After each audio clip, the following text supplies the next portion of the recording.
before, I'm Vanessa Ledesma. I am a voice teacher, vocal coach, music director, and choir director here in Los Angeles, California. In my videos, I like to talk about music pedagogy and vocal technique and different schools of thought.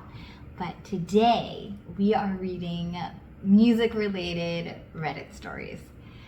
Let's see what John Kevin sent me. Okay, so jumping right in. Okay, I don't think I've read this one before, so let's read it. This is a year old by John Y. Guardian 0217. Okay, what's the part of singing that you're most passionate about? I'm a history guy, so my thing is books, not music. But I'm talking to this girl, and she's a singer having performed all over the States.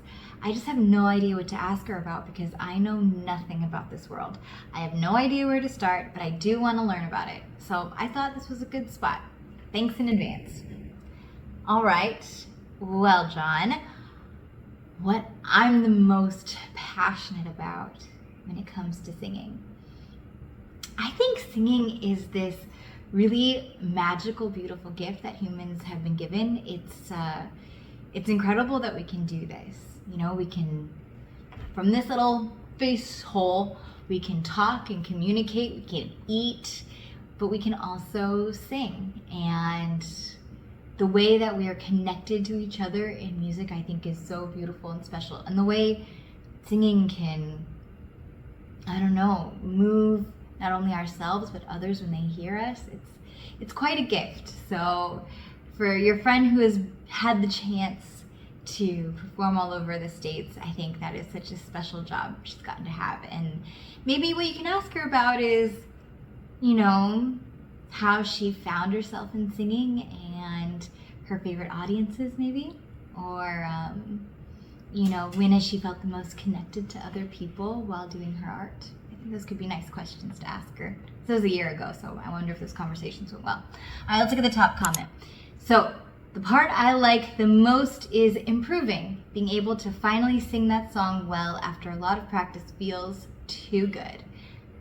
I like it. I like it. Okay, now we have, let's read one more. Howdy there, your friendly neighborhood vocologist here. For reference, I'm mainly a classical singer, but have been on many gospel and folk albums and pop BGBS, background vocals, book voices. Anyway, no matter what style or genre I'm singing, I'm most passionate about telling a story. Whether I personally feel it or if I'm embodying a character in an opera, the story is the most important thing on my mind. That's not always met with the most enthusiasm by some other classical artists because it requires me to make ugly or not pretty sounds to adequately tell the story. Not all stories are pretty though. So, vel deal. As a teacher of singing, I'm most passionate there about making sure people can healthily sing and have the skills to tell stories they want in the ways they need to. I like it. I like it. Yes, not all stories are pretty. So you can't sing them pretty. I don't know. Let's do another one. In your opinion, who tells the best stories through their songs? Listening to music while studying for exams, I think Johnny Cash tells some of the wittiest short stories in his music. This is by Churchill028. Churchill, nice to meet you. Okay. It's 10 years ago though. All right. So, in my opinion, my humble opinion, who tells the best stories through their songs?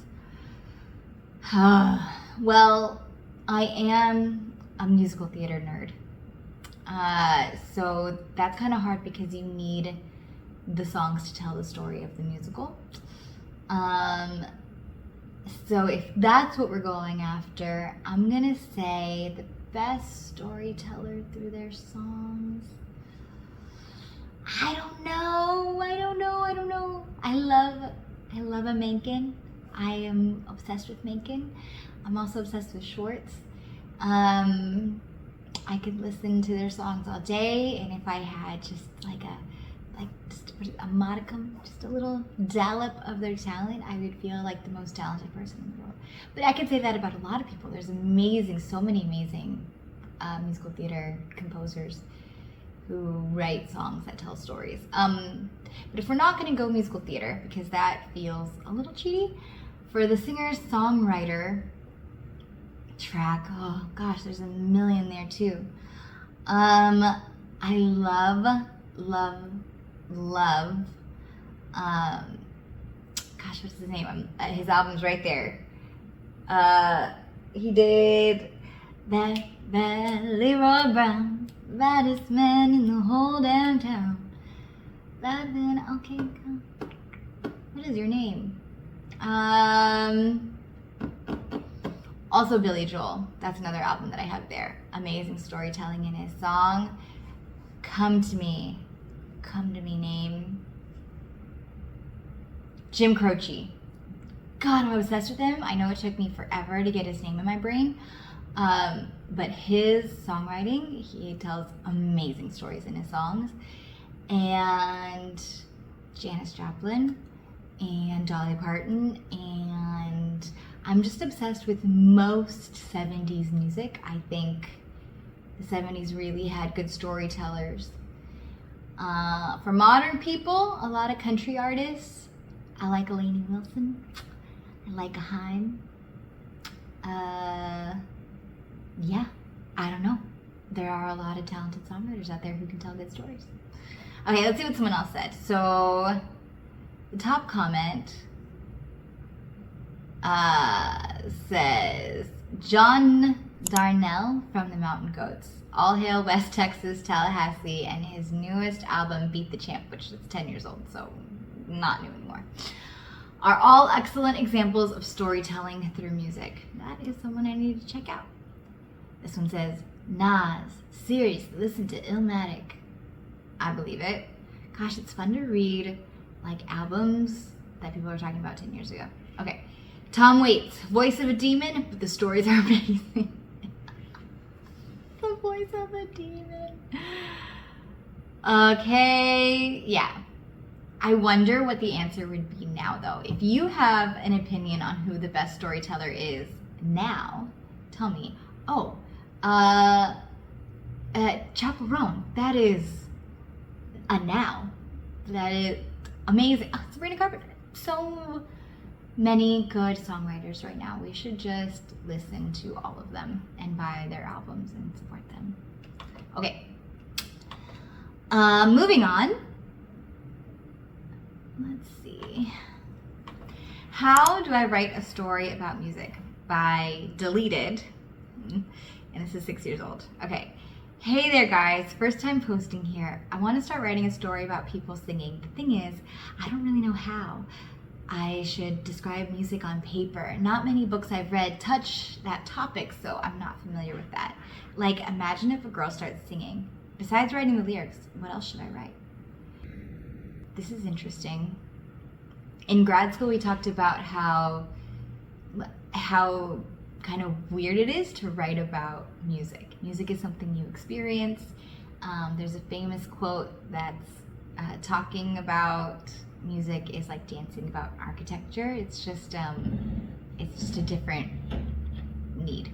So anyway, writing a song and a story. I think what's important is to kind of share with us, the reader. I love reading. What I would want to read on the page is their emotion. What's happening environmentally? Like, what's happening around the singer? What are the vibes of it? And then I'll understand what kind of music I'm feeling. I'll draw from my experience what that music reminds me of, and any lyric you add there, I'll add my own music to it in my head, right? That's what I would do. So I don't know. I wonder, this is 6 years old, I wonder how their story turned out. Okay, let's look at the top comment. Personally, I always skip lyrics in books. Okay. It's just not the same without music, which is exactly what you are asking about. Music can be such a profound experience and is quite unique in the way our brain processes it. Short answer, there's no way you can capture that in writing. Instead, tell the reader how the audience reacts, which feelings the character has who hears her, or if she's alone. Describe the memories, feelings she has when singing the song. Okay, so similar. Yeah, less kind in that answer, but similar. So, what people are experiencing. Let's read one more. Don't write the lyrics at all. You don't have to. You can vaguely write what she's singing about. You can write it like it doesn't matter what she's singing about and just ignore that aspect completely. Describe the tone, the atmosphere, the emotions of the person singing, how her voice sounds, what it makes the guy listening feel, what effects it has on herself, others, the surroundings. Make parallels with objects. Her voice felt like X and X thing, like warm water going through your hair, silk, stuff like that. Writing music stories is by far the most ambiguous and, in my opinion, hardest yet most beautiful things. That's interesting. Yeah. I can't recall ever reading about that in a book. Maybe I read too many murder mysteries. Not enough romance. I'll work on that. Moving on. Oh, this is a similar one. Let's tackle it. So this is Warwolf Prime. It's 2 years old. I wonder how this turned out. How do you handle characters singing songs in your stories if you can't write them to save your life? So the question, pretty much the title. I'm working on a book series and one of the characters sings. The songs are based on the culture of the people that the singer happens to be from. As she isn't bog standard human, and is an ancient ballad sung for fighters who are seriously injured. The problem is I can't write songs like at all. Is it easier just to say the character is singing and leave it at that, or what? I mean, I think you know what I think. Give us the emotions, give us the atmosphere, give us the surroundings. Something, I think. Okay, what is the top comment? I don't think you need to be an especially talented lyricist to make songs that are only to be read in prose. You're basically just writing a poem and asking the reader to imagine it being sung. Yeah. You could still go around this, though, by instead describing the emotions the song brings out. It is a somber, relaxed piece that soothes the muscles and calms the mind with a melody that flows like a gentle stream with a gentle breeze, carrying the voice in one ear and out the other on a loud and grumbly opera that drains all joy and happiness from the room and leaves only the rage. Cool, that's sick. I felt it. Or you can just not have the character sing if you can't tell us what they're singing. I mean, that's another quote. You gotta kill your darlings, kill your babies. Sometimes if you can't do a thing well, then just don't. That's okay. Do something else. Let's see, is there one more comment? I wrote myself into a corner with my last book and had to write 3 songs. One of my MFA professors saw one of the chapters with the songs and asked, "Is there a reason why the poetry is so bad?" I'm still feeling that burn 2 years later. Within the novel, there's an explanation that the songs have been translated from an ancient language. I think translation is always a good excuse. No offense to translators. I also rewrote the songs to be less awful. And for one of them, I found a traditional folk tune that I wrote the words to. That helped so much. That said, if your song is a ballad, I'm sure you can get away with a vivid description of what the song is about, rather than producing it word for word. Good luck.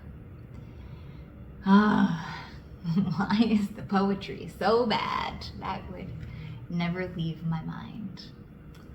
Okay. Most embarrassing choir story. This is 5 months old, and I'm very interested. Throwaway 44228800 says, if you want to share, this is a safe space. And I agree. This is a safe space. I recently had an embarrassing time after a concert where my body decided to give up after a prolonged bout of vertigo. So I just kind of lying in the rehearsal room like that. So I was just kind of lying in the rehearsal room like in that Life Alert ad. Okay, if you don't know that ad, let's put the ad here. Okay, hilarious. It got me thinking about my most embarrassing choir stories. embarrassing serious. Something about the smell of the room triggered a PTSD flashback, and I spent an hour crying in my director's office. She was sweet about it though. Embarrassing funny. I used to take attendance when needed, and I completely messed up the tenor's name, despite having it written on my clipboard. Think like his name was David, and I was insisting he was Daniel when I was sorting out the solos. I don't know why I was so certain he was Daniel, but several people corrected me, and I kept saying Daniel until finally David himself said, if you write down that Daniel has that solo, nobody's going to sing it because I'm David. I have no idea when my brain decided to shut off that day, but now Daniel's become a joke. Haha. That is not that embarrassing, I don't think. Is that embarrassing? I don't think either of those stories are actually like embarrassing. Yeah, let's see what the top comment is, and then I'll share mine. I have to think of mine. Okay, so top comment. In high school, we had Valentine's Day singing grams all day, but during choir, we had a chair in the middle of the room, and we would perform singing grams to each other. One of my friends had requested a singing gram for me. The men's barbershop sang "It's Just the Way You Are" by Bruno Mars as he walked up to me with a bouquet and asked me to be his girlfriend. I asked to talk privately, and he left school early. I hated that song for years after that. Did I misunderstand this? We had a chair in the middle of the room. Okay. Okay. So, did she not want to be dating this person? I think that's kind of sweet. That, like, I mean, I don't think I'd want singing grams at my face just in general, in a chair in the middle of the room. I don't think I would like that, but, you know, high school, little perform, I don't know, that sounds like someone who's putting in effort without much budget, and I appreciate that. Okay, here's another comment, not mine. One day it was storming out, and we were in a windowless choir room. In the middle of singing a song, the power went out. It takes about 10 to 15 seconds for the emergency lights in that room to turn on, so it was completely pitch black. However, nobody stopped singing. Our director didn't stop playing, not a single person acknowledged what was happening. When the lights turned on, we all started laughing, but one of the sopranos started asking another what was wrong. The girl, in tears but also laughing, said, I thought today was the day my vision went. It just went dark and everyone kept singing and I thought I went blind. It was quite funny. But we all felt bad for her. She has terrible vision and wasn't thinking rationally that it would be very strange to just suddenly go blind. Oh, that's hilarious. I mean, I'm really glad it's only funny because she didn't go blind, right? If she did go blind, then that would just be really sad. But it's a funny story. Okay, let's see if there's any more funny ones. It only got 3 upvotes, so sorry if it's terrible. Barbershop, but close enough. Backstory, I am in my school's barbershop singing club, and I am a lead. Congratulations. We are working on When I Leave the World Behind. There are 3 leads that frequent the rehearsals. A guy who knows what he was doing, a girl that doesn't really know, she was not in choir but in band, and myself, who also doesn't know what I am doing. One rehearsal, the guy who knew the stuff had to leave early. The remaining leads were in uh-oh mode. The rehearsal ran on, and we tried singing the same bit that we sung. The lead lost it in 3 notes. Yeah, the guy that left was our very important pitch clutch. Listen, we all lose pitches sometimes. You just gotta know how to get back on the horse, you know? You gotta have someone who plays piano. Okay, let's see, is there any other good ones? Gosh, embarrassing stories can be so fun. This one is, I showed up on a concert date without my music. I only realized it when I had arrived, and I lived far enough away from the venue that there was just not enough time for me to go back and get it. It's not a funny, embarrassing story, you know? It's just one of those moments when you feel bad, you feel really bad. And I understand that kind of embarrassment. You know, it's just one of those things. It's a shame. Hopefully, you know, hugs every cat. You knew the music well enough that you didn't need it, and you were somehow placed in a way that you weren't upfront, and the audience couldn't tell you didn't have your music. But what can you do? You know, all you can do is keep going. Okay, I guess it's my turn to share what my most embarrassing story is. My most embarrassing choir story. I don't know. I mean, I think maybe I've repressed it so many times. When I was in choir, I made a lot of mistakes, and it was in those moments that I learned. I stayed in choir all throughout high school, even when I made like embarrassing mistakes that I didn't want anyone to know, but everyone knew because everyone had the good ears. I can't think of anything specifically. I can't think of an embarrassing story. Oh, well, I did. This isn't choir, though. I did get asked to sing the national anthem at a game, and I couldn't hear myself, and I sang the entire thing completely off key. Just horrendously, maybe in multiple keys, but it was really bad. That is shame that I live with till this day, you know, but these things happen, and I have since sung the national anthem in one key, so that's an improvement. As a choir director, listen, I'm a choir director and I teach middle school students. Those kids are amazing. They are gems of humans. They are wonderful, wonderful children. So smart, so good at music. I'm obsessed. But they're cool and I'm not. So every week with them, I feel how uncool I am because I'm not cool and they are. I don't know. Yeah. So that's embarrassing every week of my life. But other than that, nothing embarrassing. Okay, we have one last one. I don't know if I've read this before, so we're gonna try. A good book for learning singing. This is Pila XIV, Pila 14724. I really think I've read this, but anyway. I recently began taking voice lessons. It's been just under a month. I have been perusing the subreddit and reading articles online about singing, but I've realized I'm running into more and more terms and concepts that I do not understand. For example, yesterday I ran into an article discussing the concept of passaggio, which, if I understand correctly, is a part of someone's range where they transition to a different register. Good job. Well, then the problem was I didn't really know what a register was. Oh, okay. So on and so forth. And I intend to keep taking lessons weekly for a long time, but our lessons are only 30 minutes and we only cover so much ground. So I would love to have a sort of technical overview of singing in general so that I have a better foundation of knowledge to start to understand where my problems are and what I can ask my teacher about and understand what people are talking about.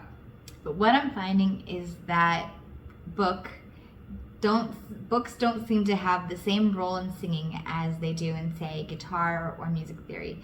So I'm not sure where to start.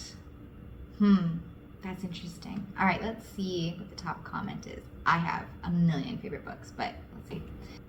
I have 2 books by Richard Miller, The Structure of Singing and On the Art of Singing.